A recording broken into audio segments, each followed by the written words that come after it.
Hello students, तो आज हम कर रहे हैं सीटेट 2019 का पेपर फर्स्ट और इसमें मैं आपका सीडीपी का जो सेक्शन है वो कंप्लीट कराऊंगी। इसके अलावा अगर वीडियो लंबी हुई या फिर हम कोशिश करेंगे कि ईवीएस का जो पार्ट है वो भी हम कर लें।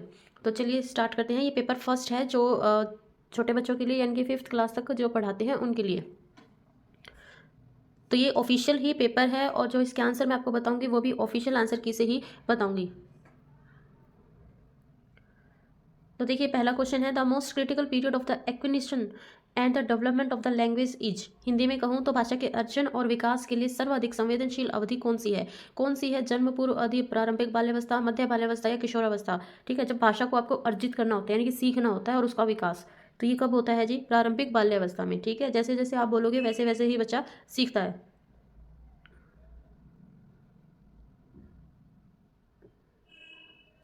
इसका सेकंड बिल्कुल ठीक हो जाएगा। इसके बाद है, निम्नलिखित में से कौन सी लॉरेंस कोलबर्ग के द्वारा प्रस्तावित नैतिक विकास की एक अवस्था है? लॉरेंस कोलबर्ग के द्वारा प्रस्तावित नैतिक विकास की एक अवस्था आपको बतानी है। प्रसुप्ति अवस्था, सामाजिक अनुबंध, अभिविन्यास, मूर्त संक्रियात्मक अवस्था या उद्योग बनाम अधीनता अवस्था। तो इसका आपका सेकंड हो जाएगा सामाजिक अनुबंध अभिविन्यास। ठीक है। इसके बाद है, कक्षा में परिचर्चा के दौरान एक शिक्षक प्राय लड़कियों की तुलना में लड़कों पर अधिक ध्यान देता है। यह किसका उदाहरण है? जेंडर पक्षपात का, जेंडर पहचान का, जेंडर संबंधता का या जेंडर समरूपता का। तो इसका आपका फर्स्ट आ जाएगा जेंडर पक्षपात का। बच्चों में जेंडर रूढ़िवादिता और जेंडर भूमिका अनुरूपता को कम करने के लिए निम्नलिखित में से कौन सी पद्धति प्रभावशाली है? जेंडर पक्षपात के बारे में परिचर्चा, जेंडर विशिष्ट भूमिकाओं को महत्व देना, जेंडर पृथक खेल समूह बनाना या जेंडर पृथक बैठने की व्यवस्था करना। तो जो फोर्थ है इसका फर्स्ट आ जाएगा जेंडर पक्षपात के बारे में परिचर्चा, डिस्कशन। इसके बाद है, निम्नलिखित में से किस मनोवैज्ञानिक ने बच्चों को ज्ञान के सक्रिय जिज्ञासु के रूप में देखते हुए उनके चिंतन पर सामाजिक और सांस्कृतिक विषय वस्तुओं के प्रभाव को महत्व दिया? यानी कि सामाजिक और सांस्कृतिक जो अप्रोच थी वो किसने दी थी? जॉन बी वाटसन ने दी थी, ले वेगोत्स्की ने दी थी, जीन पियाजे ने दी थी या लॉरेंस कोलबर्ग ने दिया था? तो इसका आपको पता है वेगोत्स्की ने दिया था। ठीक है, तो ले वेगोत्स्की इसका आंसर आ जाएगा 5th का सेकेंड। इसके बाद है, जिगसॉ पहेली को करते समय 5 वर्ष की नजमा स्वयं से कहती है कि नीला टुकड़ा कहाँ है? नहीं, यह वाला नहीं, गाढ़े रंग वाला जिससे यह जूता पूरा बन जाए। इस प्रकार की वार्ता को वैगोत्स्की किस प्रकार संबोधित करते हैं? व्यक्तिगत वार्ता, जोर से बोलना, पाठ या आत्म केंद्रित वार्ता। ठीक है, मतलब वो अपने आप से ही बातें कर रही है कि पहेली को सॉल्व कर रही है और खुद से कहती है कि नीला टुकड़ा कहाँ है। तो ये इस तरह की जो बातें हैं वो वैगोत्स्की किस तरह से संबोधित करते हैं? ये होती है जी व्यक्तिगत वार्ता। वैगोत्स्की के अनुसार ये क्या है? व्यक्तिगत वार्ता है। इसके बाद है, बच्चों को संकेत देना तथा आवश्यकता पड़ने पर सहयोग प्रदान करना निम्नलिखित में से किसका उदाहरण है? प्रबलन, अनुबंधन, मॉडलिंग या पाठ। संकेत देना और आवश्यकता पड़ने पर उनको थोड़ा सा सहयोग दे देना, तो ये किस चीज़ का उदाहरण है? ये ढांचा है स्कैप फोल्डिंग।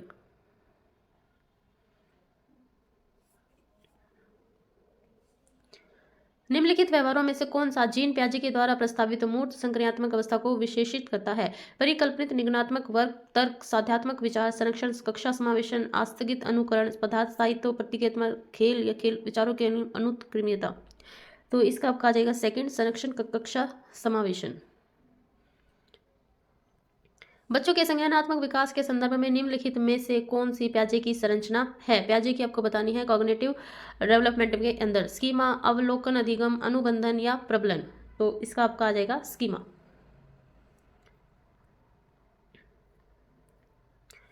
अगला है, आकलन का प्राथमिक उद्देश्य क्या होना चाहिए? जब आप असेसमेंट मतलब जैसे असेसमेंट करते हैं, कोई टेस्ट वेस्ट लेते हैं, उसी से रिलेटेड सोचिए एक बार। ठीक है, तो आकलन करते हैं आप बच्चों का, तो प्राथमिक उद्देश्य क्या होना चाहिए? सबसे पहले विद्यार्थियों के लिए श्रेणी निश्चित करना, संबंधित अवधारणाओं के बारे में बच्चों की स्पष्ट तरह भ्रांतियों को समझना, विद्यार्थियों के प्राप्तांकों के आधार पर उनको नामांकित करना, ये रिपोर्ट कार्ड में उत्तीर्ण या अनुत्तीर्ण अंकित करना। सबसे पहला उद्देश्य आपका क्या रहेगा? First primary objective. तो इसका आ जाएगा जी आपका सेकंड, कि संबंधित अवधारणाओं के बारे में बच्चों की स्पष्टता और भ्रांतियों को समझना आपका फर्स्ट वो रहेगा इसमें उद्देश्य। इसके बाद है, निम्नलिखित कथनों में से कौन सा बुद्धि के बारे में सही है? बुद्धि के बारे में सही बताना भाई। बुद्धि एक निश्चित योग्यता है जो जन्म के समय ही निर्धारित होती है। बुद्धि को मानकीकृत परीक्षणों के प्रयोग से सटीक रूप से मापा और निर्धारित किया जा सकता है।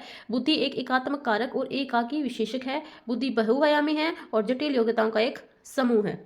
ठीक है, तो जैसा मुझे लग रहा है कि इसका फोर्थ आएगा एंड बिल्कुल ठीक है, इसका फोर्थ ही आएगा क्योंकि जो बुद्धि होती है वो बहुआयामी होती है और जटिल योग्यताओं का एक समूह होती है। Intelligence is multi dimensional and a set of complex abilities.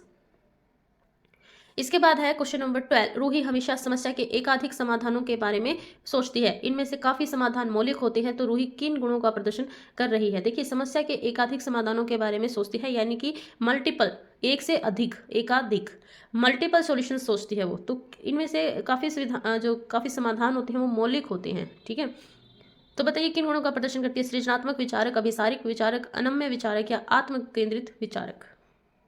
तो यह आ जाएगा जी, क्रिएटिव थिंकर है वो, सृजनात्मक विचारक। थोड़ा बहुत आप इंग्लिश से पढ़ लेना चाहिए आपको भी, ठीक है, ताकि थोड़ा सा हम नॉर्मली जैसे बोलते हैं ना, कई चीज़ें वैसे हिंदी में नहीं होती और हमें इंग्लिश से उनको समझ आ जाता है। शिक्षण अधिगम प्रक्रिया में वंचित समूह से संबंधित विद्यार्थियों के द्वारा सहभागिता कम होने की स्थिति में एक शिक्षक को क्या करना चाहिए? शिक्षण अधिगम प्रक्रिया में वंचित समूह से संबंधित विद्यार्थियों के द्वारा, मतलब बच्चों का अगर जैसे सहभागिता कम हो जाती है, बच्चे जो है जैसे आपने कोई ग्रुप बना दिया है belonging to the deprived group in the teaching learning, तो एक स्टूडेंट को उस टाइम क्या करना चाहिए? जब लेस पार्टिसिपेशन हो जाए तो बच्चों का उसमें, तो बच्चों को विद्यालय छोड़ने के लिए कहना चाहिए, स्थिति को जैसी है वैसे स्वीकार कर लेना चाहिए, या इन विद्यार्थियों से अपनी अपेक्षाओं को कम करना चाहिए, अपनी शिक्षण पद्धति पर विचार करना चाहिए और बच्चों की सहभागिता में सुधार के लिए नए तरीके ढूंढने चाहिए। तो इसका फोर्थ आ जाएगा कि हमें इसके बाद क्वेश्चन नंबर 14। एक समावेशी कक्षा में, देखिए इंक्लूसिव एजुकेशन का जो क्वेश्चन है वो हर बार आता है, और प्रोग्रेसिव एजुकेशन का, प्रोग्रेसिव क्लासरूम का सॉरी, जो क्वेश्चन है वो भी हर बार आता है, हर प्रीवियस ईयर पेपर में। एक समावेशी कक्षा में एक शिक्षक को विशिष्ट शैक्षिक योजनाओं को एक शिक्षक को विशिष्ट शैक्षिक योजनाओं को तैयार नहीं करना चाहिए, कभी कभी तैयार करना चाहिए, सक्रिय रूप से तैयार करना चाहिए, या तैयार करने के लिए हतोत्साहित हो जाना चाहिए। तो देखिए इसका जो आंसर है वो आएगा आपका थर्ड आएगा, सक्रिय रूप से हमें उसको तैयार करते रहना चाहिए। इसके बाद है पठन वैफल्य, डिसलेक्सिया। डिसलेक्सिया के ऊपर भी इसने बहुत सारे क्वेश्चंस पूछ रखे हैं, जितने का मैंने पेपर करवाए हैं प्रीवियस ईयर। तो पठन वैफल्य बच्चों के प्राथमिक लक्षण क्या हैं? न्यून अवधार विकार, अपसारी चिंतन, पढ़ने में धारा प्रवाहिता, धारा प्रवाह पढ़ने की क्षमता और एक ही गति विषय कार्य को बार बार दोहराना। तो इसका आपका थर्ड आएगा, धारा प्रवाह पढ़ने की अक्षमता जो होती है वो होती है कौन? डिसलेक्सिया, यानी कि फ्लुएंट बोलने की जो इनएबिलिटी है, बोलने की नहीं, पढ़ने की। शिक्षा का अधिकार नियम 2009 में उल्लेख की गई समावेशी शिक्षा की अवधारणा किस पर आधारित है? व्यवहारवादी सिद्धांत, अशक्त बच्चों के प्रति सहानुभूति अभिवृत्ति, अधिकार आधारित मानवतावादी परिप्रेक्ष्य, मुख्यतः व्यावसायिक शिक्षा उपलब्ध करा करके अशक्त बच्चों को मुख्य धारा में शामिल करना। तो ये आपका है थर्ड, अधिकार आधारित मानवतावादी परिप्रेक्ष्य। इसके बाद है क्वेश्चन नंबर 17। संरचनावादी ढांचे में अधिगम प्राथमिक रूप से, संरचनावादी कंस्ट्रक्टिविस्ट फ्रेमवर्क अधिगम प्राथमिक रूप से यंत्रवत याद करने पर आधारित है, प्रबलन पर केंद्रित है, अनुबंधन द्वारा अर्जित है, या अवबोधन की प्रक्रिया पर केंद्रित है? तो इसका आएगा जी focused on the process of meaning making, अवबोधन की प्रक्रिया पर केंद्रित है। अनेक घटनाओं के बारे में बच्चों के द्वारा बनाए गए सहजनाभूत सिद्धांतों के संदर्भ में एक शिक्षिका को क्या करना चाहिए? बच्चों के इन सिद्धांतों को अनदेखा कर देना चाहिए, बच्चों को दंडित करना चाहिए, बार बार याद करने के द्वारा एक सही सिद्धांत से बदल देना चाहिए, प्रतिकूल प्रमाण और उदाहरणों को प्रस्तुत करके बच्चों के इन सिद्धांतों को चुनौती देनी चाहिए। तो इसका फोर्थ आएगा कि प्रतिकूल प्रमाण और उदाहरणों को प्रस्तुत करके बच्चों के जो सिद्धांत है जो उन्होंने बनाए हैं उनको आपको झूठ कर देना चाहिए, या उनको चुनौती देनी चाहिए कि ऐसे नहीं है, देखो हमने ऐसे पढ़ा तो ऐसे होता है। ठीक है, छात्र केंद्रित शिक्षा शास्त्र की क्या विशेषता है? यानी कि जो आजकल चाइल्ड सेंटर्ड पेडागोजी है उसका बहुत ज़्यादा प्रमोट हो रहा है, बहुत ज़्यादा प्रमोशन हो रहा है, तो उसकी क्या विशेषता है? केवल पाठ्य पुस्तकों पर निर्भर होती है, बच्चों के अनुभव को प्रमुखता देते हैं, यंत्रवत याद करना या योग्यता के आधार पर विद्यार्थियों को नामांकित करना और वर्गीकृत करना। तो ये बच्चों के जो अनुभव होते हैं उनको प्रमुखता देते हैं, तभी तो चाइल्ड सेंटर्ड कहलाते हैं। संवेग और संज्ञान एक दूसरे से, इमोशंस एंड कॉग्निशंस एक दूसरे से क्या है? पूर्णतः अलग है, स्वतंत्र है, सन्निहित है, संबंधित ही नहीं है। तो क्वेश्चन नंबर 20 का तीसरा आ जाएगा इंटरवोवन विद, सन्निहित। इसके बाद आता है संरचनावादी सिद्धांतों के अनुसार अधिगम के बारे में निम्नलिखित कथनों में से कौन सा सही है? अधिगम पुनरावर्तन स्मरण की प्रक्रिया है, अधिगम यंत्रवत याद करने की प्रक्रिया है, अधिगम आवृत्तीय संबंध के द्वारा व्यवहारों का अनुबंधन है, अधिगम सक्रिय विनियोजन के द्वारा ज्ञान की संरचना की प्रक्रिया है। अधिगम के बारे में आपको बताना है, ठीक है जी। कंट्रोविस्ट पर्सपेक्टिव इज करेक्ट फ्रॉम, तो उसमें से आपको बताना है संरचनावादी के अनुसार। तो जब मैंने इसके सारे ऑप्शंस आपको बता दिए हैं, इसका जो करेक्ट ऑप्शन है वो आपको क्या लगता है पहले आप कमेंट सेक्शन में वो लिखिए, और अगर आपने लिख दिया है तो अब इसका करेक्ट आंसर सुनिए, इसका आएगा फोर्थ, और मुझे बताना कि आपने जो सोचा था या जो आपने लिखा था वो बिल्कुल ठीक है या गलत है। इसके बाद है क्वेश्चन नंबर 22। विद्यार्थियों को स्पष्ट उदाहरण एवं गैर उदाहरण देने के क्या परिणाम हैं। ठीक है, clear example and non clear examples. गैर उदाहरण, अवधारणात्मक परिवर्तनों को प्रोत्साहित करने के लिए एक प्रभावशाली तरीका है, विद्यार्थियों के दिमाग में भ्रांतियां उत्पन्न कर देता है, अवधारणाओं की समझ में अभाव पैदा करता है, या अवधारणात्मक समझ के बजाय प्रक्रियात्मक ज्ञान पर ध्यान केंद्रित करता है। तो इसका आएगा जी, फर्स्ट आएगा अवधारणात्मक परिवर्तनों को प्रोत्साहित करने के लिए एक प्रभावशाली तरीका है। ठीक है, इसके बाद आएगा क्वेश्चन नंबर 23, बच्चों को अधिगम गतिविधियों में भागीदारी करने के लिए लगातार पुरस्कार देना और दंड का प्रयोग करने से क्या प्रभाव पड़ता है। देखिए, आप बार बार जो अच्छा करता है उसको अच्छा सा कोई इनाम दे देते हैं और फिर बाकियों को दंड दे देते हैं, तो इससे क्या क्या कुछ प्रभाव पड़ता है। बाहरी अभिप्रेरणा कम हो जाती है, आंतरिक अभिप्रेरणा बढ़ जाती है, बच्चों को प्रदर्शन आधारित लक्ष्यों को बजाय निपुणता पर ध्यान देने के लिए प्रोत्साहित करेगा। अधिगम में बच्चों की स्वाभाविक अभिरुचि और जिज्ञासा कम हो जाती है। तो जो 23 है वो फोर्थ है, क्योंकि जो बच्चे हैं जिनको बार बार दंड मिलता है उनको एक स्टेज पर आकर ही लगने लगता है कि भाई हमारा तो ये होगा ही नहीं, याद ही नहीं होगा। ठीक है, तो जो बच्चों की स्वाभाविक अभिरुचि है, वो जिज्ञासा है, वो धीरे धीरे कम हो जाती है। निम्नलिखित में से कौन सी प्रथाएं सार्थक अधिगम को बढ़ावा देती हैं। कौन सी प्रथाएं सार्थक अधिगम, मीनिंगफुल लर्निंग, यानी कि वो लर्निंग जिसका कुछ ना कुछ मीनिंग हो, कुछ आपके काम आए। तो बताइए कौन सी प्रथाएं होती हैं। शारीरिक दंड होता है, सहयोगात्मक अधिगम पर्यावरण होता है, सतत समग्र मूल्यांकन जो आजकल चला हुआ है, continuous and comprehensive evolutions and निरंतर तुलनात्मक मूल्यांकन। तो इनमें से कौन सी प्रथाएं बढ़ावा देती है। तो इसमें आपका सेकंड आ जाएगा कि सेकंड एंड थर्ड आ जाएगा इसमें, कोऑपरेटिव लर्निंग एनवायरनमेंट यानी कि साथ में मिलकर सीखना, और जैसा CCE जो आजकल हम यूज करते हैं वही।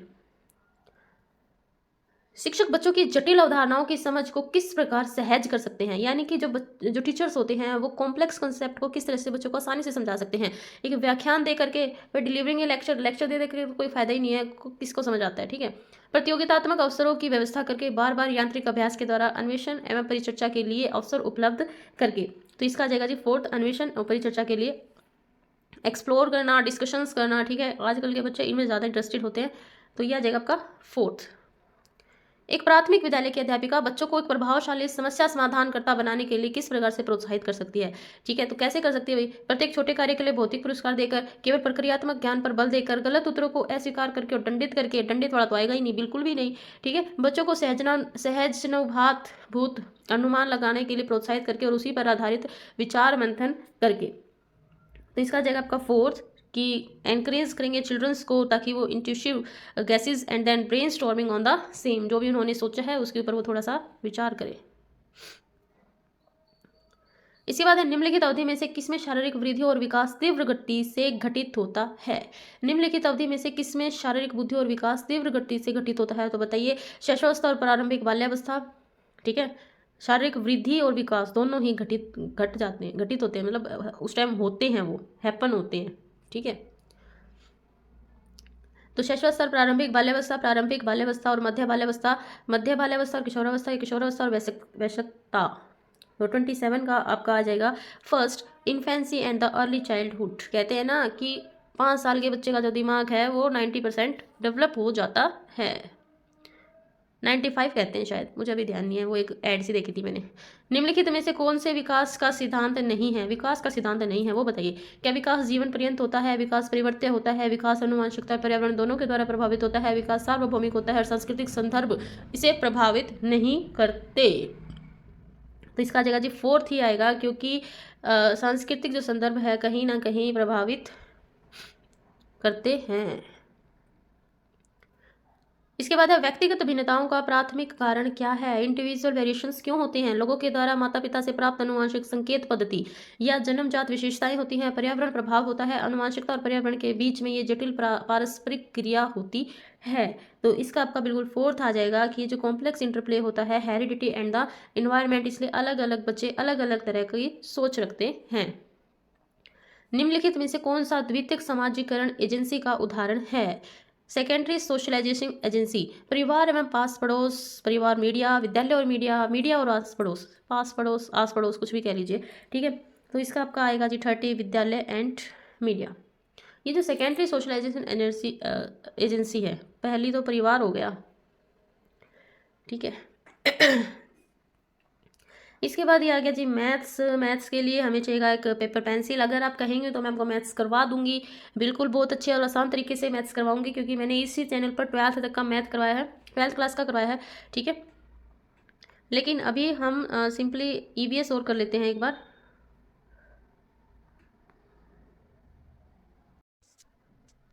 तो इसके बाद है क्वेश्चन नंबर 61 और ये ईवीएस में सबसे पहला क्वेश्चन है आपका कि कोई व्यक्ति 29 नवंबर 2019 को एक एक्सप्रेस ट्रेन में सूरत से नागरकोइल जाने के लिए बैठा। जो यह ट्रेन है सूरत से 19:45 बजे चली और 1 दिसंबर 2019 को 11:45 बजे नागरकोइल पहुंची। यदि सूरत से नागरकोइल के बीच की ट्रेन मार्ग की दूरी 120 किलोमीटर है तो इस यात्रा में ट्रेन की औसत चाल क्या थी? तो जो इसका आंसर है भाई वो तो आएगा आपका 53 किलोमीटर पर आवर। लेकिन ये आएगा कैसे? तो वो देखिए ये जो क्वेश्चन है ना, मैंने पहले भी डायरेक्ट ही आपको बता दिया था, पिछले वाले पेपर में थोड़ा बहुत बताया था, ऐसे सीधा तो डायरेक्ट तो नहीं बताया, लेकिन इसमें सोच रही हूँ थोड़ा सा बता दूँ क्योंकि बार बार यही क्वेश्चन ही इसी तरह के पूछ रहे हैं। तो यहाँ पर आपको एवरेज स्पीड पूछा रहा है, तो एवरेज स्पीड क्या होती है भाई? Distance upon time. और जो डिस्टेंस है ना, जो डिस्टेंस है वो आपका कितना दे दिया इसने? 2120 किलोमीटर। तो डिस्टेंस तो आपका सीधा आ जाएगा कि 2120 हो गया, लेकिन जब टाइम की बात करें तो टाइम हमें काउंट करना पड़ेगा, क्योंकि वो जो बंदा है वो 29 नवंबर को बैठा था और 1 दिसंबर को पहुंचा। ठीक है, तो एक काम करते हैं कि 29 नवंबर को वो रात को 7:45 बजे बैठा था, चली थी, सॉरी, लड़की गुड़िया मतलब कोई कोई भी है। ठीक है, तो यहाँ पर हम एक 29 तारीख मैं 29 नवंबर के लिए लिख रही हूँ और ये 30 तारीख मैं 30 नवंबर के लिए लिख रही हूँ। यहाँ पर वो 7:45 पर चला और चली यहाँ पर 7:45 तक। ठीक है, अभी वो ट्रेन में ही है। तो हमने यहाँ से यहाँ पूरा एक दिन का सिस्टम ले लिया, तो एक दिन का अगर ले लिया कि दिन के जब इतने बज रहे थे तो अगले दिन के भी इतने ही बजे तक सेम टाइम, तो ये टोटल 24 घंटे हो गए। ठीक है, और अभी भी फिलहाल वो ट्रेन में ही है। तो वो 30 तारीख और ये एक, अभी हमने कहाँ तक कैलकुलेट किया? 7:45 तक। तो वो 7:45 शाम के, 19:45 लिख देती हूँ मैं इसको, 19:45 शाम के और 1 तारीख के सुबह के 11:45 तक भी वो कहाँ है भाई? ट्रेन में ही है। तो ये टाइम जब आप कैलकुलेट करेंगे तो देखिए शाम के 7 बजे और फिर वो पूरी रात उस ट्रेन में बैठी रही और सुबह के 7:45 तक उसको कितने घंटे हो गए? 12 घंटे और हो गए। ठीक है, इसके बाद सुबह के 7 से लेकर 11 बजे तक 4 घंटे और हो गए। तो 4 घंटे और हो गए तो 12 4 16, तो ये हो गए 24 ही हो गए। 16 और 24 टोटल कितने घंटे हो गए भाई? 40 घंटे उसको हो गए। ठीक है, तो 40 घंटे उसको हो गए। तो टाइम आपका कितना आ जाएगा यहाँ पर? 40, 0 से 0 कट जाएगी, इससे कट जाएगा कितने पे? 53 पे, और इसका आंसर कितना आ जाएगा? 53। तो इस तरह से सिंपली आप कैलकुलेशंस कर करके भी क्वेश्चंस निकाल सकते हो। ठीक है, इसके बाद अगला, निम्नलिखित में से कौन अंतर्राष्ट्रीय ख्याति प्राप्त वेट लिफ्टर है? तो वेट लिफ्टर आपको बताना भी, वेट लिफ्टर क्या होते हैं? तो वेट लिफ्टर वही होते हैं ना जो वेट उठाते हैं वो। ठीक है, कुश्ती टाइप से तो नहीं होते, मतलब वो वेट उठाते हैं उस टाइप से। तो यहाँ पर देखिए अंतर्राष्ट्रीय होना चाहिए, इंटरनेशनल। तो सुनीता विलियम्स तो अंतरिक्ष में जाती है, बछेंद्री पाल ये माउंट एवरेस्ट से रिलेटेड है, सूर्यमणि और कर्णम मल्लेश्वरी, इसमें से मुझे कर्णम मल्लेश्वरी लग रहा है। 1 सेकंड रुकिए, 62 का आपका फोर्थ आएगा। ठीक है, इसके बाद आता है जी, नीचे दिया गया कौन सा एक समूह जड़ों का है? वो आपको बताना है। चकुंदर, आलू, अदरक, गाजर, हल्दी, अदरक, शकरकंदी, मूली, हल्दी, गाजर, चकुंदर, मूली। तो इसमें से कौन सी जड़ें हैं सिर्फ उनका आपको बताना है। तो ये फोर्थ आ जाएगा, गाजर, चुकंदर और मूली।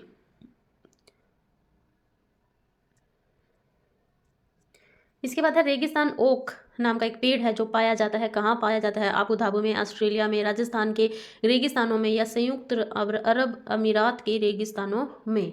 ओक का जो पेड़ है, डेजर्ट ओक, तो ये आपका आ जाएगा जी सेकंड, ऑस्ट्रेलिया में।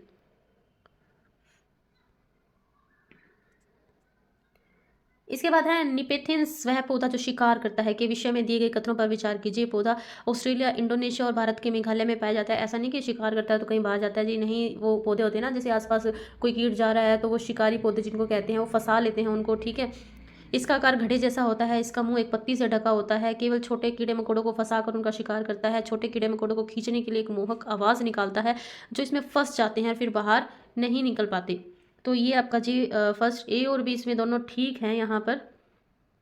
ठीक है, कि इसका जो आकार है वो घड़े जैसा ही होता है। आपने इसकी फोटो भी देखी होगी बच्चों की नोटबुक्स में।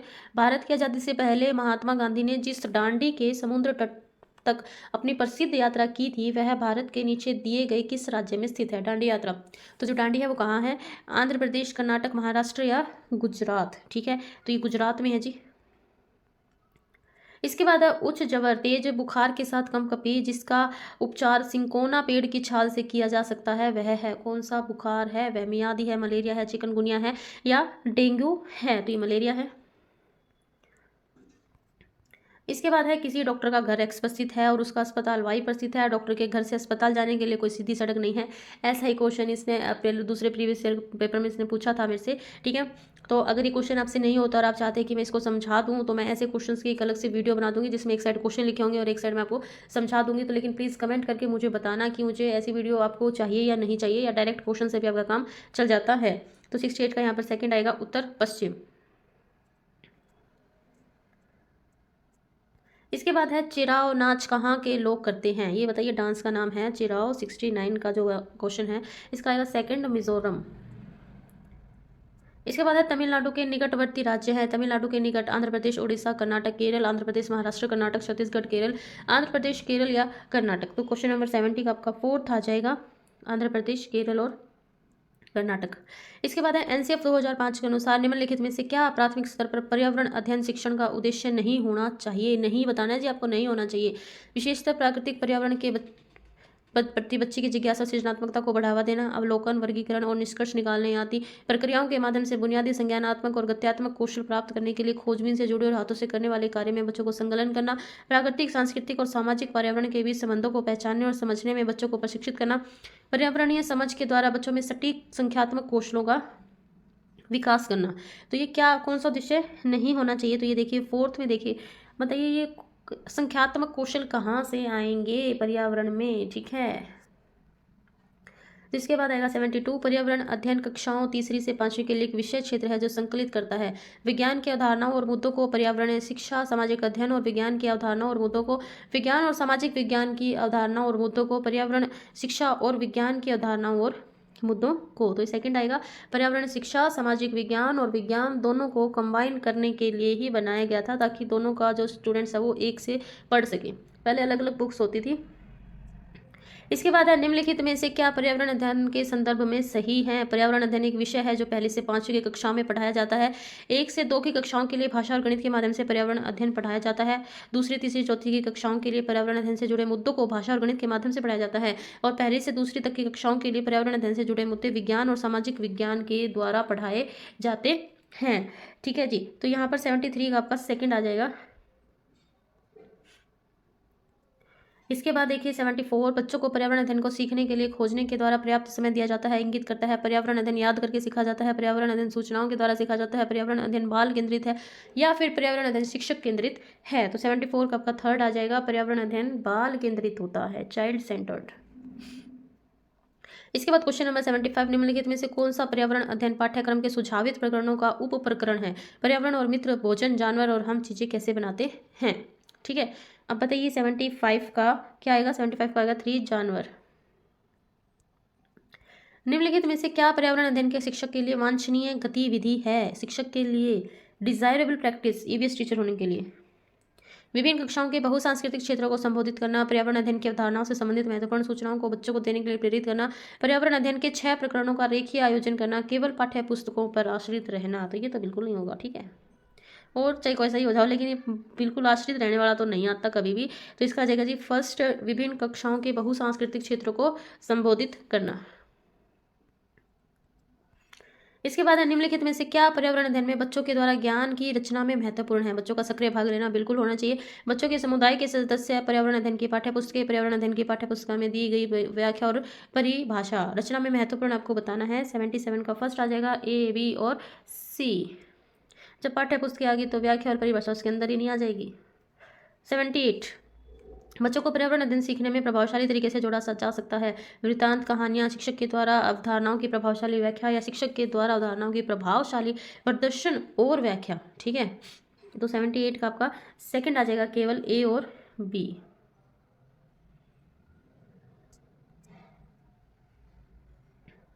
पर्यावरण अध्ययन के शिक्षक के द्वारा बच्चों को जानवरों का अवलोकन और उनका चित्र बनाने को प्रेरित करने का उद्देश्य है। बच्चों में सृजनात्मकता का विकास करना, बच्चों में अवलोकन और रचना कौशलों का विकास करना, बच्चों में सौंदर्यगत संवेदना का विकास करना, ठीक है। इसमें से आपको बताना है जी कौन कौन सा आएगा। तो इसमें आपका फोर्थ रहेगा कि तीनों ही आएंगे, ए, बी और सी।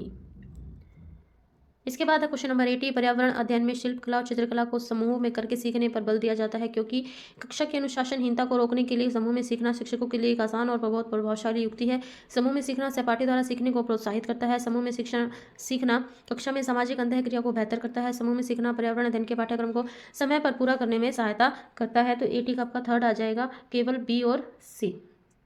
इसके बाद है 81 का, निम्नलिखित में से क्या पर्यावरण अध्ययन को सीखने के का सबसे प्रभावशाली संसाधन है?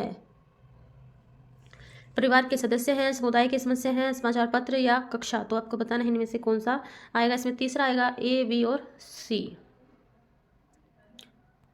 इसके बाद है निम्नलिखित सीखने के कौन से सिद्धांत का पर्यावरण अध्ययन में अनुसरण होता है? वैश्विक से स्थानीय, मूर्त से मूर्त, ज्ञात से ज्ञात और ज्ञात से ज्ञात। ठीक है, unknown to known, known to unknown. तो 82 का आपका फोर्थ आएगा कि हम जिसको जानते हैं उसकी हेल्प से हम जिसको नहीं जानते उस चीज़ को सीखेंगे। ठीक है, निम्नलिखित में से कौन सा पर्यावरण अध्ययन में सीखने का रचनात्मक आकलन का साधन नहीं है? पोर्टफोलियो, क्रम निर्धारण मापनी, वर्णन अभिलेख या वार्षिक उपलब्धि परीक्षण? तो यहाँ पर आपका 83 का फोर्थ आएगा, वार्षिक उपलब्धि परीक्षण। इसके बाद है 84, निम्नलिखित में से किसको पर्यावरण अध्ययन में बच्चों के आकलन में दूर करना चाहिए? बच्चों के उत्तरों को सही या गलत में आंकना। कक्षा 5 के ईवीएस पाठ्यपुस्तक में प्रत्येक पाठ के अंत में दिए गए आज हमने क्या सीखा पर चर्चा करना। आकलन के संकेतकों का उपयोग करना। बच्चों के सीखने के गुणात्मक आकलन करना। तो यहाँ पर आपका फर्स्ट आ जाएगा कि बच्चों के उत्तरों को सही या गलत में नापना। इसी चीज़ को आपको दूर करना चाहिए। कक्षा 5 की शिक्षक एक क्रियाकलाप का संचालन करती है जिसमें वह कक्षा के बच्चों से फर्श पर चीनी के कुछ दाने डालने को कहती है और फिर चींटियों के आने का इंतजार करने को कहती है। बच्चों को इस क्रियाकलाप से अर्थपूर्ण सीखने को मिल सकता है यदि शिक्षक बच्चों को क्रियाकलाप का अवलोकन करने को प्रेरित करती है, बच्चों को अपने अनुभव साझा करने के लिए प्रेरित करती है, बच्चों को क्रियाकलाप का अवलोकन, अनुभव साझा और उस पर चर्चा करने के लिए प्रेरित करती है, या फिर बच्चों को क्रियाकलाप से संबंधित प्रश्नों को घर से करने के लिए प्रेरित करती है। ठीक है, इसका आपका थर्ड आ जाएगा।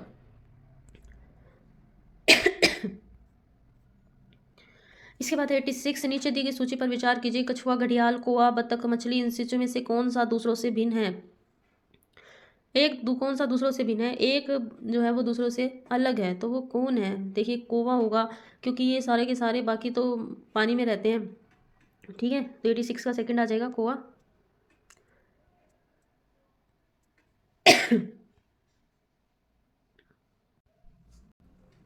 इसके बाद है यहाँ पर शहर दिए गए हैं और उनकी पसंद का भोजन यहाँ पर दिया गया है।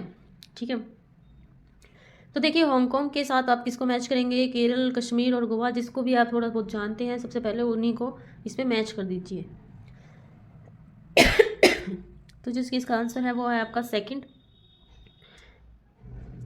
आंसर में देखिए ए का है आपका फिफ्थ वाला, यानी कि हांगकांग में पका हुआ सांप सबसे ज़्यादा पसंद किया जाता है। इसके बाद है बी का फर्स्ट, केरल में किसी भी कड़ी के साथ उबला हुआ टेपियोका, और कश्मीर में सरसों के तेल में बनी मछली, और डी का तीसरा, नारियल के तेल में बनी समुद्र की मछली गोवा में।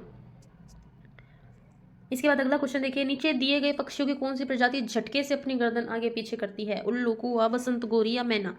तो यहाँ पर आएगी मैना। नीचे घरों के विवरण हैं। राजस्थान में गांव के लोग मिट्टी के घर, जिनकी छतें जो होती है कंटीली झाड़ियों की होती है, में रहते हैं। मनाली में घर बांसों के खंभों पर बनाते हैं। लेह में पत्थर की 2 मंजिल घर बनाए जाते हैं। नीचे की मंजिल पर जरूरत का सामान और जानवरों को रखते हैं। इसमें कौन कौन सा ठीक है वो आपको बताना है 89 का। तो इसमें 89 का जो ऑप्शन थर्ड है वो ठीक है, ए और सी। इसके बाद है 90th क्वेश्चन, हाथियों के विषय में दिए गए कथनों पर विचार कीजिए कि हाथी बहुत कम आराम करते हैं, एक दिन में केवल 2 से 4 घंटे ही सोते हैं। एक बड़ा हाथी एक दिन में 200 किलो से अधिक पत्तियां और झाड़ियां खा जाता है। इन्हें पानी और कीचड़ में खेलना बहुत भाता है।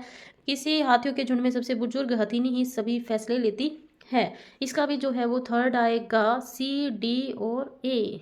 बस सी, डी और ए, यानी कि बी वाला नहीं आएगा। तो बी में ये जो 200 किलो वाला ही नहीं आएगा, बाकी ठीक है।